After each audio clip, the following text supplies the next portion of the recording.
Let's get to the technical part of it. Before we start, right? Does anybody know who is this? Don't worry, neither do I before some time. Okay, cool. So she was a German minister. Okay, so she is Ursula von der Leyen. Okay, so this is her picture taken in one of the public speeches when she was making, right? So what is the notable feature you can see in this picture? Anybody, please? Yes, I can hear you. Very good, very good. Most of the public speakers, right? What is our gesture? Hands, and I use it a lot. You can see that, right? So, let me show you. This is the close-up of her hand, okay? One of the hackers in Europe, what he has done, he has taken her thumbprint as a picture and he has restored her fingerprints, which exactly matched with just a photograph. Okay, what does this prove, right? That is exactly what we're going to learn today, which is digital forensics and cybercrime, advancement and challenges. So before I start the session, right, whatever I'm going to explain it, I'm going to explain it along with a practical perspective of it. Okay, so please be with me and try and enjoy the session. Feel very free to stop me anywhere. I would very much like it when it's more interactive. Shall we start? Thank you. I can understand lunch break is coming, huh? Okay, cool. Okay, so these are all the topics we're going to see. So we're going to see two aspects of it: digital forensics, cybercrime, right? So let's first understand what is cybercrime. What are the different cybercrimes which is happening in the market currently?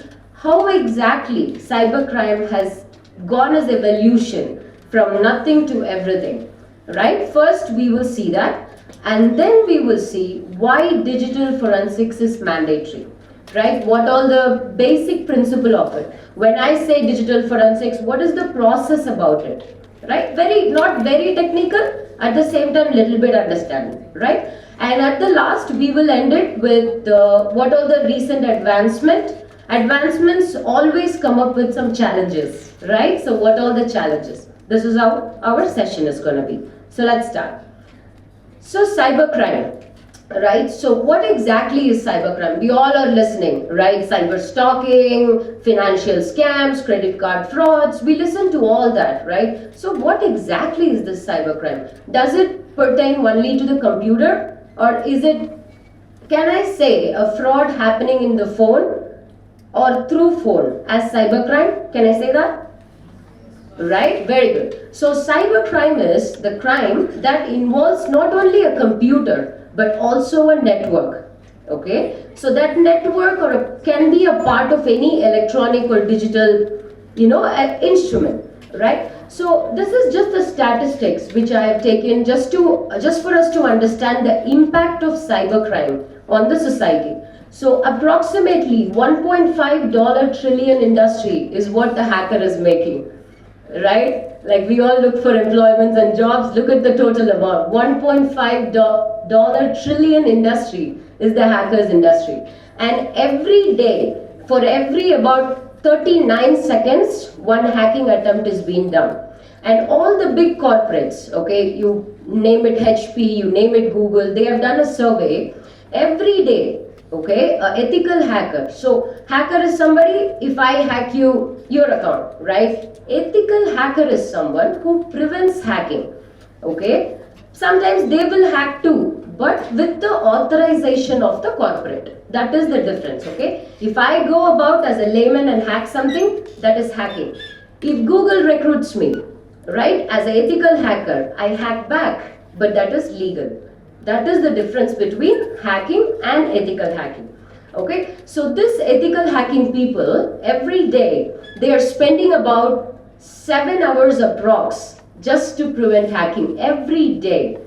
So look at the volume of the hacking which is happening, right? So in this cybercrime, okay, you can broadly classify it into two, which uses computer as a weapon, right? I'm going to use computer to hack somebody else, right? So to hack somebody's confidential data. That is when computer is used as a weapon. When computer is used as a target, I am hacking your computer. So that is the target, right? So that is the difference between those two. Okay, so now let's go with the history. So here guys, I'm not going to bore you with timelines, but I'm going to tell you different types of frauds and hacks which has happened over the period of time. Okay, let's start. 1830s, that's when the telegraph system was there. We all know telegraph, right? So that is when the telegraph systems were there. That time, two thieves, okay, gone into this telegram systems database, and they have actually got all the financial market data. Okay, that has happened in 1830s. That is the start of digital forensics. And number two, 1817, the telephone system. So, who invented telephone, guys? Very good, very good. But that's not the question. Okay, thank you. So, what happens? What did Alexander Graham Bell? He did, right? Telegraph system, right? He basically converted the telegraph system into voice, where we talk, right? So that is what he has done, precisely. So when you are converting the telegraph to telephone, what again two thieves did? They diverted all the calls what is being made to one person. That was the second attempt of hacking. Number three is ethical hacking, and this is fantastic, guys. You can Google it. I like this third and fourth point personally. So third, what happened is René Carmel. He's a French scientist, okay, French hacking person. What he has done, you know the story about Nazis and Jews, right? Right. So what he has done, he has gone through Nazis punch card data registry, right? Which is nothing, guys. We all have the ID card. We all punch it. What does it take? It takes a timestamp, right? What he did, he meddled with that punch card registry so that the Nazis don't know who are Jew and who are not. Right? So that is the third attempt which is being done. And number four is my favorite. That is Ian Murphy. Okay, it's called Ian Murphy Captain Zap case. So I think maybe you guys would have heard about it. It was when I was growing up. Our calls after 12 o'clock are chargeable. We belong to that era, right? After 12 o'clock, all our calls are chargeable. Like it will be double priced. Okay, now in the daytime it's single price. Let's keep it that way. That's how it started. So what is this Ian Murphy case? So they have meddled with that AT&T's database, and what they have done, they have changed the system. How?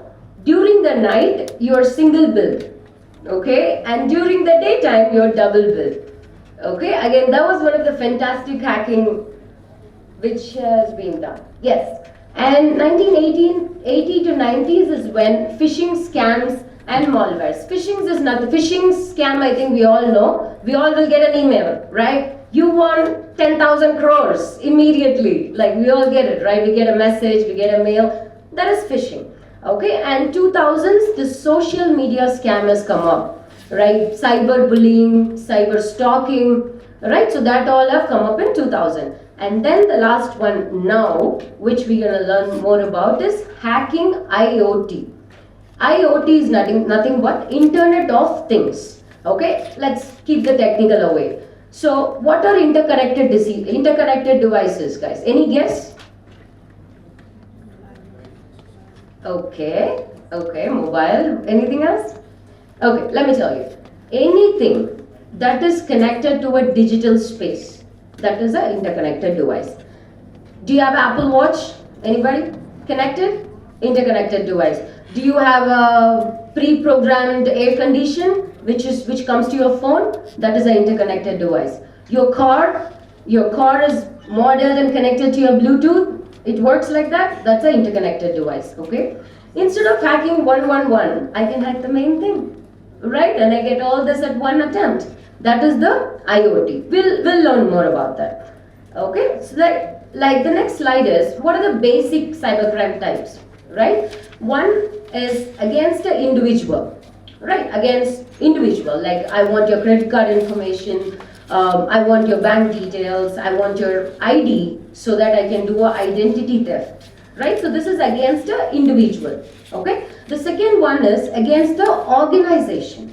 What can happen behind the organization, right? So let's name it, I run an organization. Let's talk Google, okay? I'm the CEO. Let's aim high, right? Okay. So if I'm running Google, right? So there is something called ransomware. Okay. What is ransomware? Nothing. Okay. We all know virus, right? Similar, guys. Okay. Ransom. What does it say? Ransom, which means I'm gonna bug you, ask you for money. As simple as that. Okay, that is called ransomware, and this has happened 2018, if I'm not wrong, to the Marriott Hotel. We know the Marriott Hotel group, right? They have sent and they have asked for some ransomware. Okay, and this ransom sometimes will be in the form of cash. Sometimes it will be in a form of different expectation. I'll tell you. One person have hacked that Marriott Hotel database, and he has taken some confidential information. Okay, and guess what he asked in return? Anybody? Not money. I like that, but that's not. No. Come on, guys. Check. Think. What do you ask apart from money? Okay. Okay. Can I tell you the answer? A job. Yes. That's one of the major recruitment scam which has happened. So he has hacked and got all the information, and he said, give me a job. Like, you give me a job or I'll leak this information. And guess what? In 30 minutes they have arrested him. Okay, that's a different story. But yeah, now we get it, right? That's the organizational cybercrime. The third is against property. Again, part of cybercrime. Society. What can be against society, right? Cyber terrorism. Alright, so that is against the society. Okay, so now these are all the common cybercrime examples. Okay, phishing. Phishing is, as we all know, get so many emails, that's it.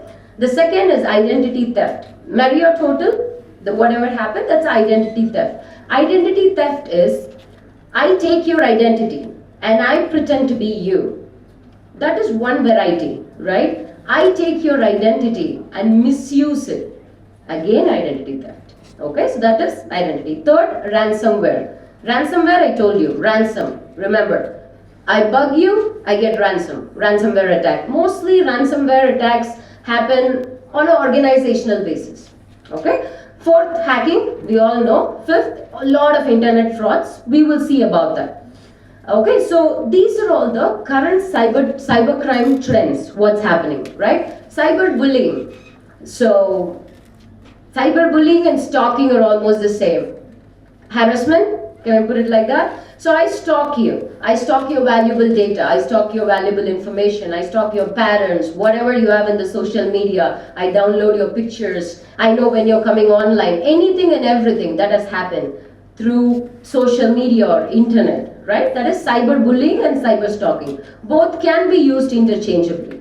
Okay, third, software piracy. We all know that. Fourth, social media frauds, which is happening currently a lot. And one more interesting thing, guys, this cyber bullying, I have recently come across a case. Okay, so you know, we have a lot of political parties, right? So I'm like, for example, I'm the opposed party, right? So I'm a member, or maybe I like opposed party. Let's keep it that way, not to be politics. So what I will do, I need to say something, or you know, put memes against the opposite party, right? But you don't know my identity. So I open a fake account and I understand your parties every day, what you're discussing, everything, and I put memes on that, right? That is one of the recent cyberbullying which has been happening, which I've got cases from multiple states. Just thought information. Okay, so the fifth one, online drug trafficking. We all know dark web and how it affects the country. It's all about it. And six, electronic money laundering. So in Europe, this instance has happened. Okay, one group of people have hacked the way how these ATM works. Okay, and they have taken approximately 83 crores in one day, okay, through ATM cash withdrawals, okay, and in 7 days they have taken again 13 crores, almost 100 crores they have done that. Okay, so the next one is IPR infringements. We all know intellectual property rights, like, those comes to it. Cyber extortion, the Marriott Hotel, what I have said, that is actually a part of cyber extortion as well. I use cyber network to extract something from you, right? That extortion can be money or in any ways. Okay, whatever I want, cyber extortion. And the last one is cyber squatting, which is you can actually relate it to the current case. Who knows this case? Yahoo Inc., Yahoo India, anybody? Okay, good. So that I can explain, right?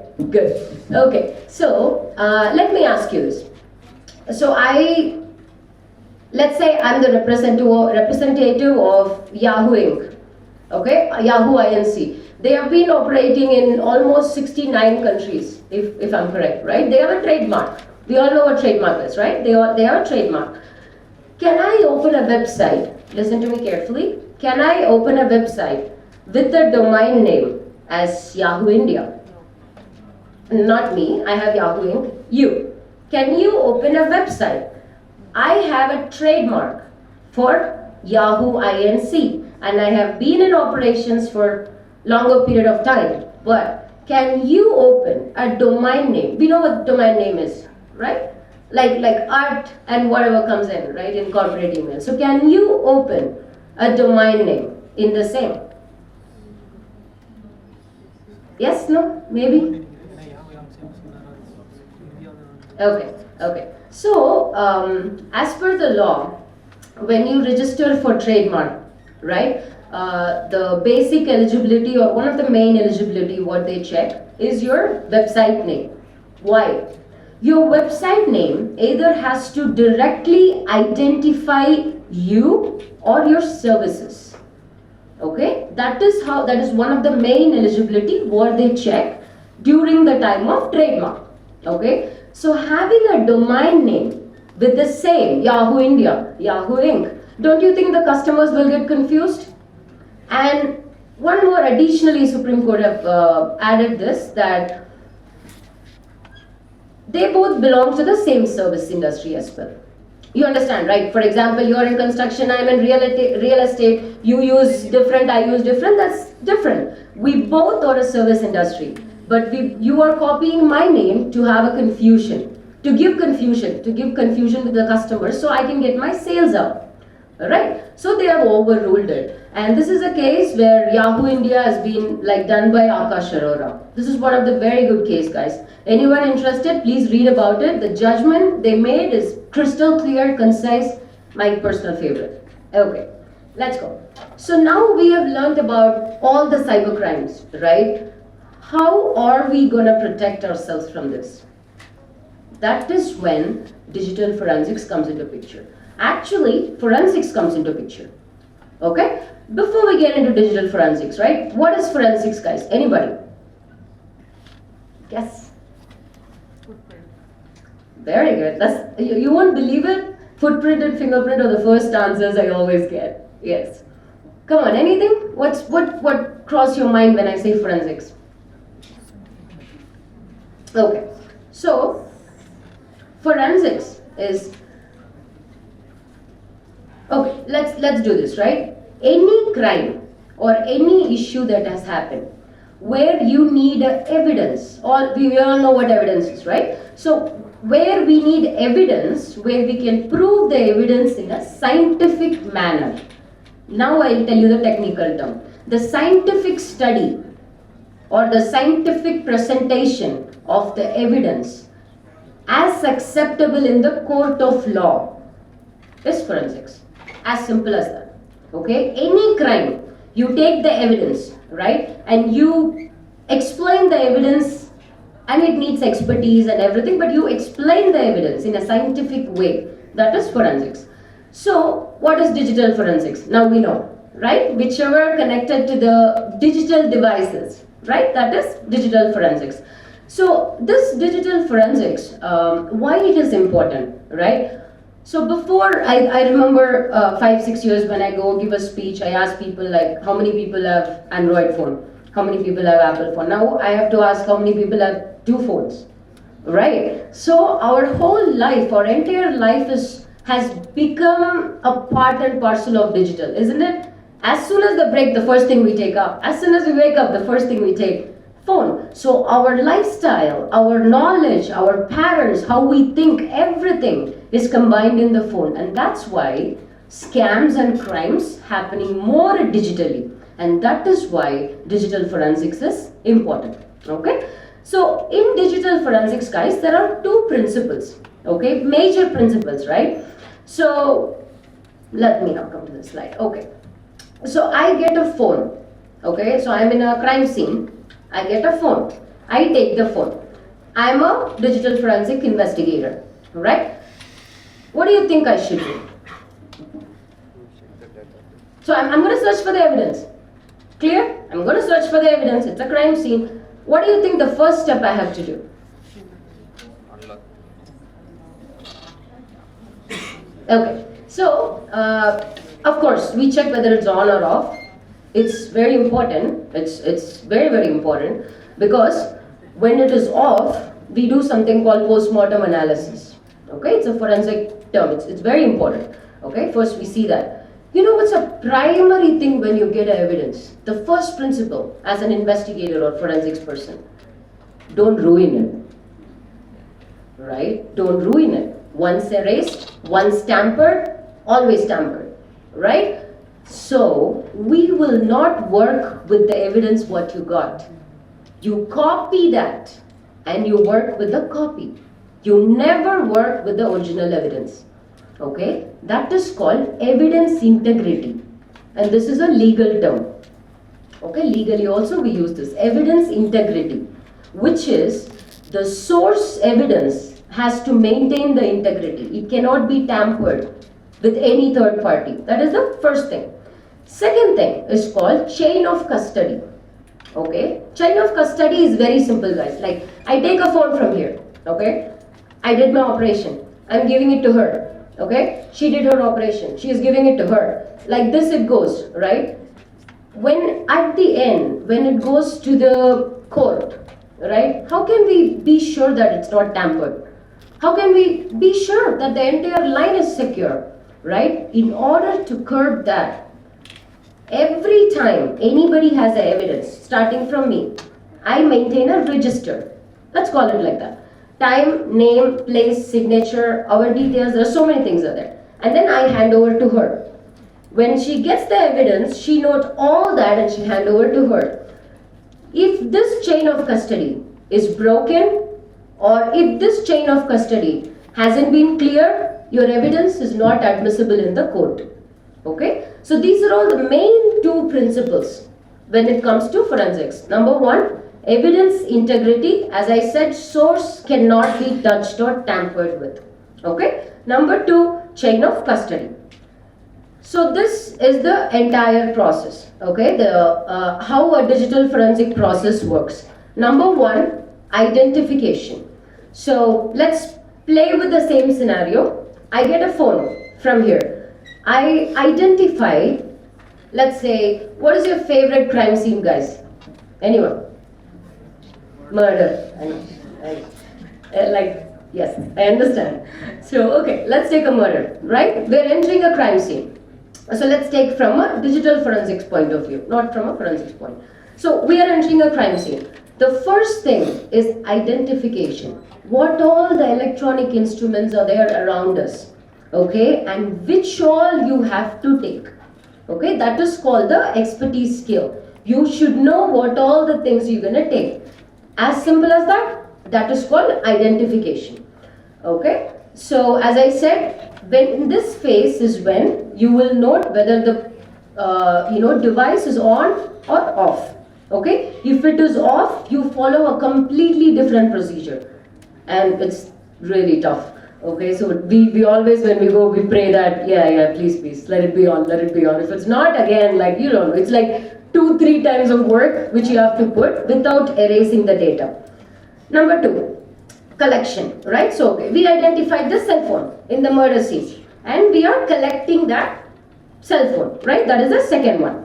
Third one, so once you collect it, we have to examine it. When we examine, we follow those two principles, what I have said, evidence integrity and chain of custody.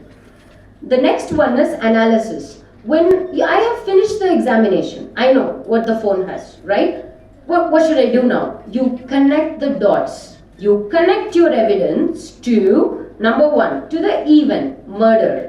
So how my evidence is related to murder? That is the first one. Number two, what is the significance of this evidence in this murder? It can be a personal phone, it can be a work phone. Is it useful to me? Significance. Number three, who all are involved? For example, that can be a guest mobile phone, possible, right? Then it's not a primary evidence. So these three things has to be checked. Okay. The last one is presentation. So presentation is nothing, guys. It's like the reporting. Like whatever we have done from A to Z, we're going to report it in a legally accepted way.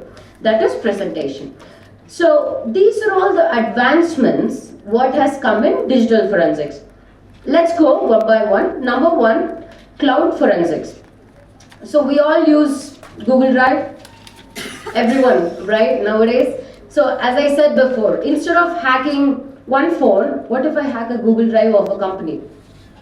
Just imagine what is the data, the volume I can get, right? Intensity of the scam I can do. Number two, we all know AI. Every app you would have used, right? Like even me too. So this AI and ML, when it comes, everything is possible, right? Your text to picture, all has come, right? Picture to text. Do you know when you upload a picture, there are apps that will tell you when this picture has taken, where it has taken with GPS coordinates. There is an app for that. Okay, so like that. So when these apps have come, not everybody use it in a legally ethical manner, right? So this will be used for scams too. We all know phishing, right? Any idea what smishing? Like a rapper, right? Phishing, smishing, wishing. Yeah. What's smishing? Okay. If I scam you through text messages, SMS, that is smishing. Okay? And what is wishing? Guess. I've said yes, right? Very good. Voice and video, very good. That is called wishing. So these are all the advancements what we are doing. Number 4, IoT forensics. This is one of the one statistics, guys. When I was preparing for the 2025, this blew my mind. In 2030, we have expected a population of about 8.5 billion. Okay, expected. And you know this interconnected devices, I said Apple Watch, car, they are expecting those interconnected devices will be 25 billion all over the world. Look at the ratio of the population and the interconnected device, right? Mind blowing. Number 5, decision intelligence. So, okay, so as I said, I'm an investigator, right? I work with real-time investigations, I do skip tracing, surveillance, you name it. So, when we do surveillance in a conventional way, right? We come across CCTV worth of like, let's say 8 months of data and think your corporate has 40 to 50 CCTVs and think about the manpower I have to deploy to see the CCTV. And you know what now? Because of this AI and ML, we don't have to do it. Just upload that in a software and give your keys that what the AI has to see. If I can tell the AI, right? See, Mark, look for a red shirt. Input it, tuck, tuck, tuck. Look for the red shirt. I get it. So it saves time. But think what if the same gets in the hand of an illegal person. Right? That's the challenge. The next one, DFAAS. So this is digital forensics as a service. Okay? So these corporate people, instead of hiring from outside, okay, they can have a digital forensics team. This is one of the advancements. Okay? Let me come to the 7th one later. And the 8th one, stochastic forensics. This works on probabilities.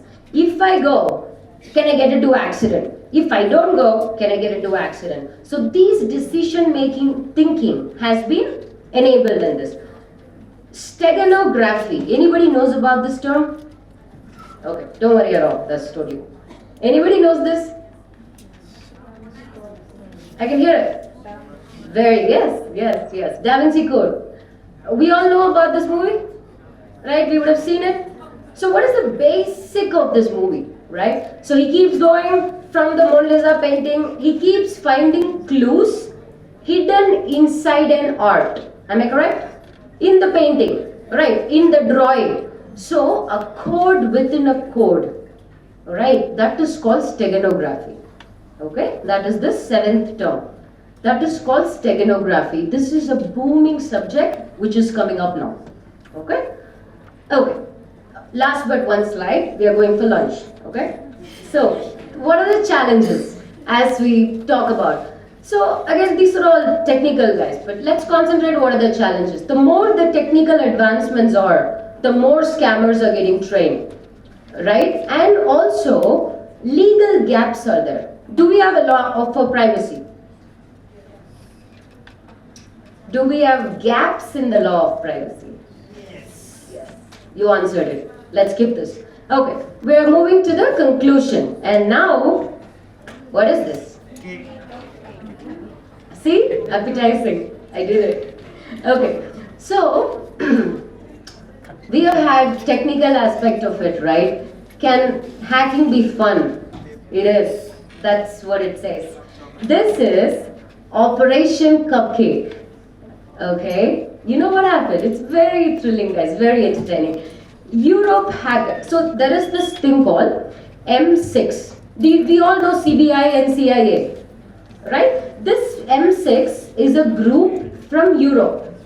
Okay, what they did, we all know Al-Qaeda?